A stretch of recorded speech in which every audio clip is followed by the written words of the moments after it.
So, speaking to reporters in Orlando yesterday, House Speaker Kevin McCarthy was asked about Trump's calls for protests and urged Americans to stay calm. But he also gave a full-throated defense of the former president and condemned the Manhattan DA's investigation. Take a look.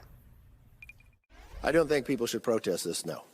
And I think President Trump, if you talk to him, he doesn't believe that either. I mean, I think the thing that you may misinterpret when President Trump talks, when someone says that they can protest, he would probably be referring to my tweet, educate people about what's going on. He's not talking in a harmful way, and nobody should. Nobody should harm one another in this, and this is why you should really make law equal, because if that was the case, nothing would happen here.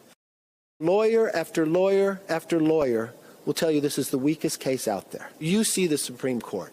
You see the statue out there of the lady sitting there with a blindfold on and a scale. It's supposed to be equal to all in America.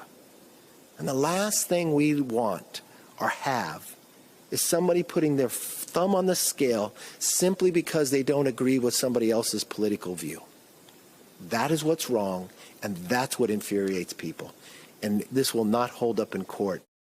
Let's go to Jackie Alemany, who's following Republican reaction here. And just to touch on what Kevin McCarthy said right there, it defies logic, given that Donald Trump is using similar language that led up to the January 6th insurrection that led to death and destruction and an attempt to subvert our democracy. So I guess if he can completely ignore that part of Trump's legacy, he might then have an opinion that perhaps he's not actually trying to incite any type of violence. But what are you hearing in terms of other Republican reaction, and how do they handle this balance between supporting Trump and what's potentially coming?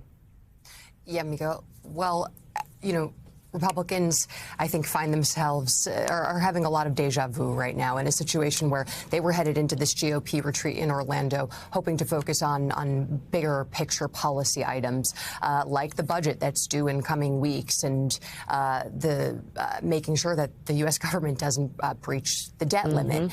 And, of course, the timing of this deeply complicates their agenda, especially as Kevin McCarthy got out in front of this and said now he was going to direct congressional committees, specifically the Weaponization Committee, to investigate if federal funds have been used to conduct this investigation.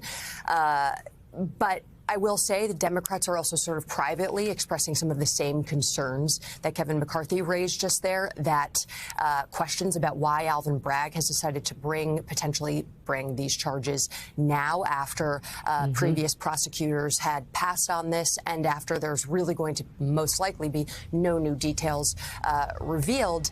But Republicans, once again, regardless of the facts here, and the fact, as Chuck very eloquently raised and laid out, that this is a potential felony, that they're rallying to his defense either way. And the polling, though, we can get into this more later on. The polling doesn't necessarily bode well for them. And I think that Republicans are going to find themselves in an unusual situation for the first time, where actually rallying to the former president's defense isn't necessarily doing much for them with their constituents, as they already sort of started to see in this past midterm election.